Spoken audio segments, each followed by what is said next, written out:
Good evening, guys. Welcome to Faith Rising News. My name is Steve. Tonight's broadcast is just a quick Iran war update, Iran-U.S. war update. We'll throw Israel in there with it, the trifecta of madness. Iran's president actually is calling for an end to this war. He's actually calling to get a new peace agreement going for Iran and the U.S. so that we can get this war ended. He's stating that the memorandum of understanding that basically expired last week, he'd like to get that going, guys.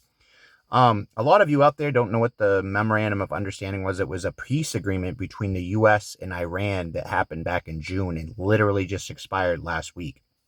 That's why the fighting has continued, because that expired due to Iran attacking ships in the Strait of Hormuz.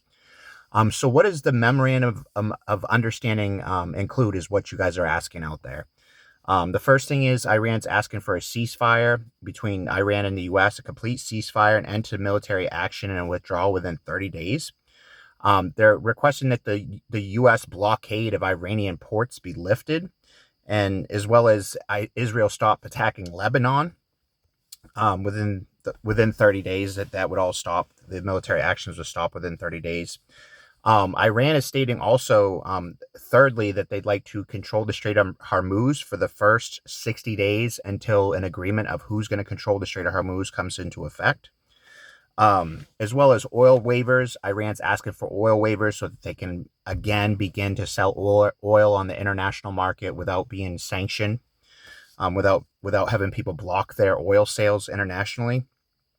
Allowing Iran to sell oil in the international markets. Iran's asking that the U.S. unfreeze their assets. Right now, the U.S. has a lot of Iran's money frozen, a lot of their assets frozen. That Iran's asking to have those released. Repay at least, Iran's asking for the U.S. to pay at least $300 billion in damages that the U.S. did to Iran during this war. Also, nuclear de-escalation is actually included in this. Nuclear abandonment, nuclear de-escalation. So Iran would stop seeking nuclear weapons. Iran would get rid of their enriched uranium.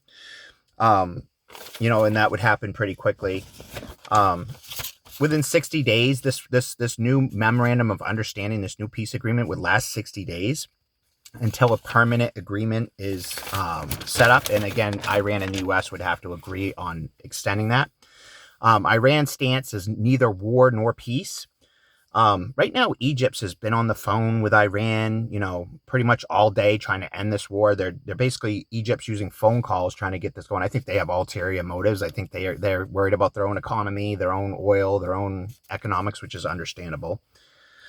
Right now, the U.S. ports, it hasn't been crazy damage that the U.S. has inflicted on these Iranian ports, but they've turned away 70 ships. They've boarded 2 ships and disabled 3, and that disabling the ships really just basically includes shooting at their engine blocks. Iran stating that anybody going along with these sanctions will be considered an enemy of Iran.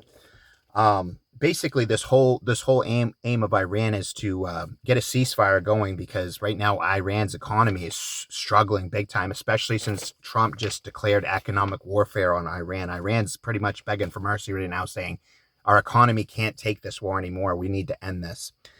As well as, basically today in Iran, somebody tried to attack near the Pakistani border. They tried to attack Iran, and Iran soldiers had to shoot at those attackers. So basically, guys, I'm hoping that we can, get back on board with the memorandum of understanding. I think all of us want to end this Iran war. All of us would love to see the end of this Iran war, because it's affecting all of us globally, because 20% of the world's oil comes through the Strait of Hormuz. Thank you guys so much for tuning into this episode of Faith Rising News. Until next time, Steve-O signing out.